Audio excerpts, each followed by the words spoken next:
What's up, everybody? Today we are going to be doing something a little different that I've never done before on this channel. We've got a tree that's fell. You can't really see it right now good, but it's fell. It's not very big. It's just an old locust, just dead standing. It fell back during the storm about a month ago, back in May, and I just didn't deal with it. So today we're going to take care of it. Let me show you what we're dealing with. My name is Silas. You're watching Appalachian Chickens, and welcome to the Appalachian Mountains.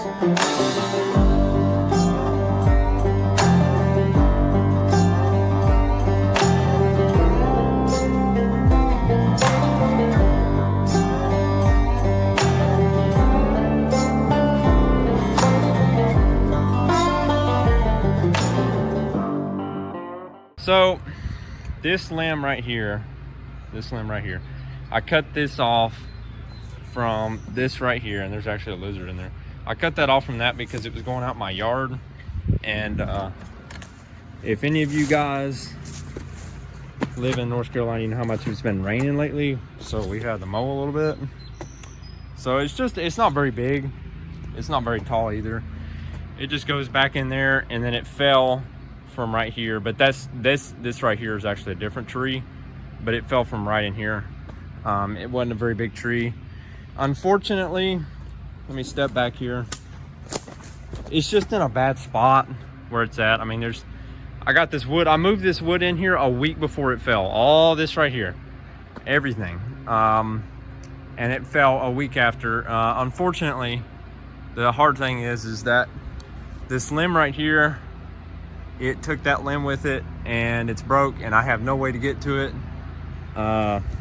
So I think I'm just gonna cut that back as far as I can with a pole saw that I have, and just let it be. I can't believe the leaves are even still alive on it. It's this right here. It's all this connected, all that, and it broke up there at the top right there. So let's get this chainsaw going and see what we can do about this. Now, if I'm hurrying a little bit in this video, it's because about 15 minutes ago it was pretty much not cloudy, and then all of a sudden it got cloudy. So today we're using my little chainsaw that I have. It's a Husqvarna 440, 44 horsepower, 41 cc. It's a pretty good chainsaw.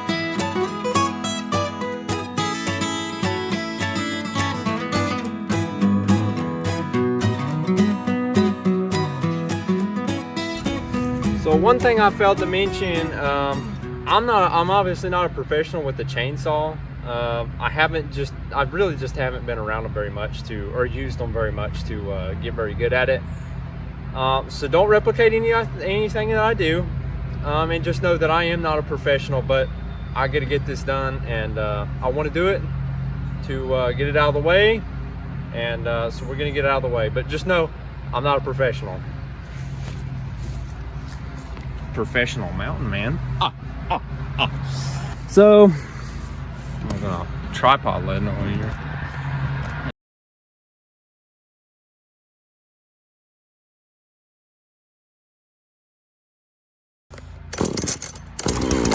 There it is. Oh.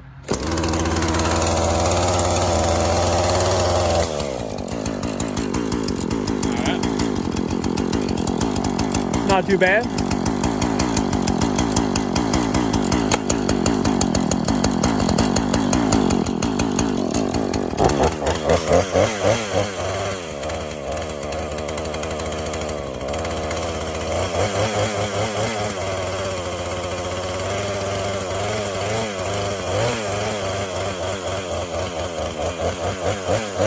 It's literally sprinkling rain, and it is completely blue everywhere around. Thank God. Thank God. Okay. So, oh man, here comes the sun. Okay, good. So I think first things first, I'm gonna see what I can do with 3 cuts. I'm gonna try 3 cuts. I got some 550-pound rope that I've thought about hooking up to my 4-wheeler and maybe pulling this out, because it'd just be 10,000 times easier to saw up, not having to walk all over this wood. And I do not want to do that with the chainsaw. So that's probably what I'm gonna do. I'm gonna go get my 4-wheeler out right now, as a matter of fact. All right. So I got my 4-wheeler down here now, and pull this thing out of here. There shouldn't be any more vines connected, and I tried to get pretty much all those off a couple weeks ago. Tried to clean it up because it had some of these other limbs pulled down from this other tree too. So probably gonna go right after that tree right there, or right after that log.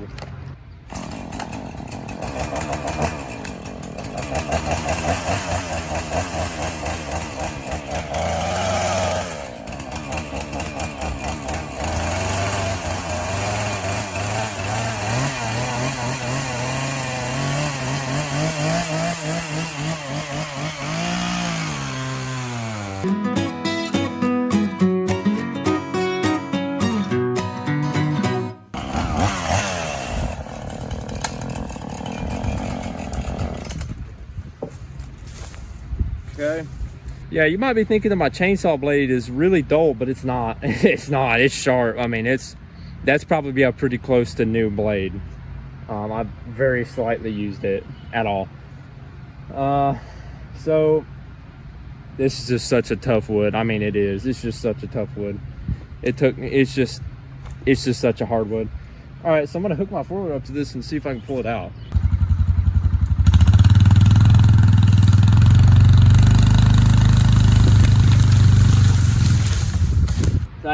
This is just such a hard wood. I mean, it's just such a hard wood. If you've ever cut locust, you know that's just like cutting a rock. I mean, it's just bad. Oak is kind of bad too, but it's not this bad. Yeah, I'm gonna cut it down the middle just to make it a smaller piece. This thing needs a tune-up, I think. I think it does, because it's smoking a lot, so I think it's running lean, or yeah, too much gas. Or is that rich?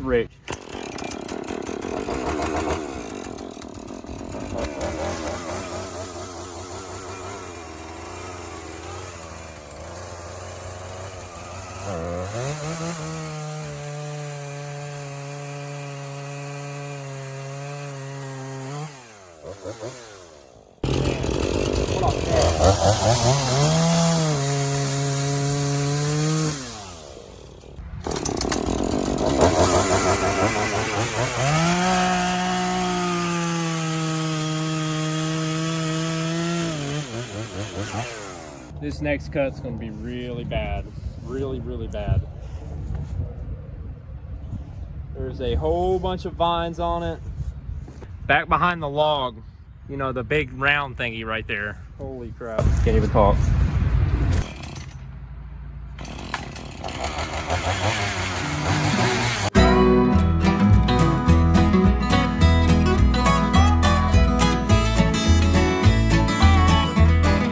That's good. That's best case scenario there. Oh. Yeah, that's best case scenario there. It just dropped after I cut it. It just dropped off. So that's really good. So you guys are gonna be in a weird position right now. Maybe right here. I'm gonna be sawing over there.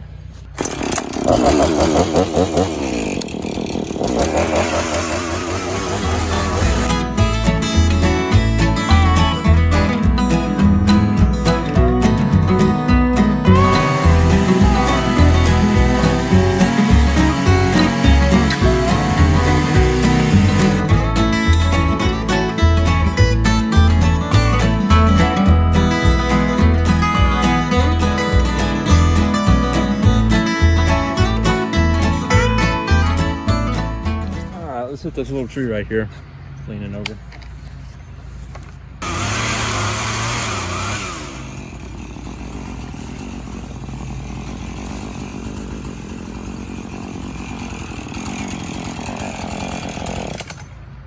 This is my wood pile right here.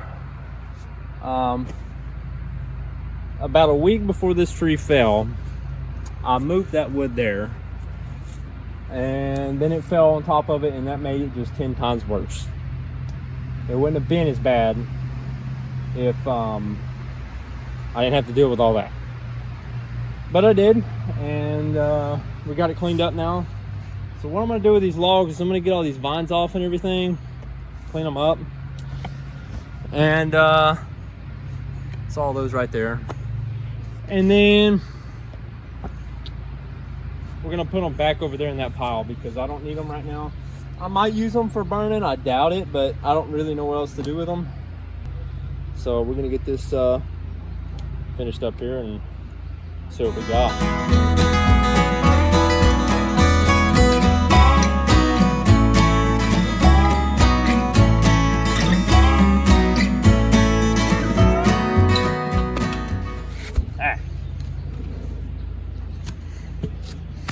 Nice and soaking wet.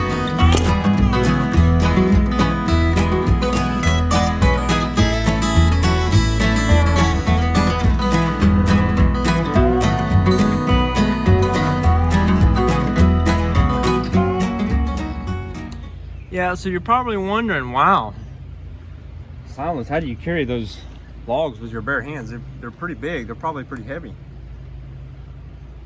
Have to be really strong to carry those. Well, that's because I am, you know. There's nothing sweet to it.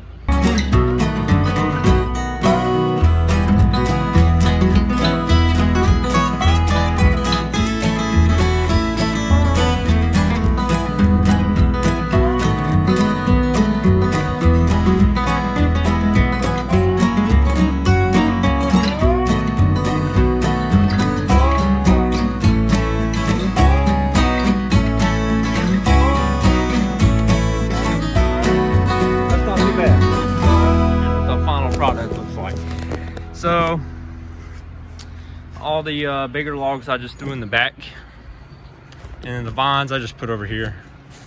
And honestly, I mean, I know it's kind of just half doing it, but kind of looks like it's already there, honestly, because it's kind of grown up right here anyway. So now I just threw the logs over here with my other ones, those poplar logs that I have. And we got it all cleaned up and everything. That's the only other thing. That limb, as I have a yellow jacket swarming around me here because they're mad because there's a nest over there somewhere that I will find and kill them. So we did pretty good. That's kind of, I'm kind of glad that I got that done because it was kind of looking, it just kept getting on my nerves every time I look out my window. Oh my gosh, gotta get that done, gotta get that done. So today turned out pretty. Did have some storms try to roll through, but they never did. What'll probably end up happening with those logs is I don't know, they might just sit there, honestly. Because I got all this split, and then I've got all that over there with my fire pit underneath there, so it's just it's a lot, but we got it done. Well guys, we got the tree cleaned up. I'm happy to get that done. It was just a really just an eyesore with all those that limb hanging down and all that stuff, and I did end up cleaning that limb up the best I could, but I just couldn't do much with it because I'd have to climb that tree and everything. Is a whole deal. But glad we got that done. That had a lot of vines on it, and I'm pretty sure that was the only thing holding that tree up, and when they went, the tree went. So I'm glad to get that cleaned up. So today we're going to be in Psalms 19:14. So let's go ahead and read it. Okay. May the words of my mouth and the meditation of my heart be pleasing unto you, O Lord, my rock and my redeemer. So it's probably one of the overused verses in Psalms. You probably hear it everywhere. It's pretty common. But I like this verse because in everything that you do, you should always keep your eyes on Him. And I like that one part. May the words of my mouth. You know, sometimes as humans we can have a really hard time watching what we say because we don't know how it's going to affect somebody else. They might be having a bad day, and you just made it worse. But if you always got to keep focus on Him because He's going to guide you, and overall it's just going to end up a lot better.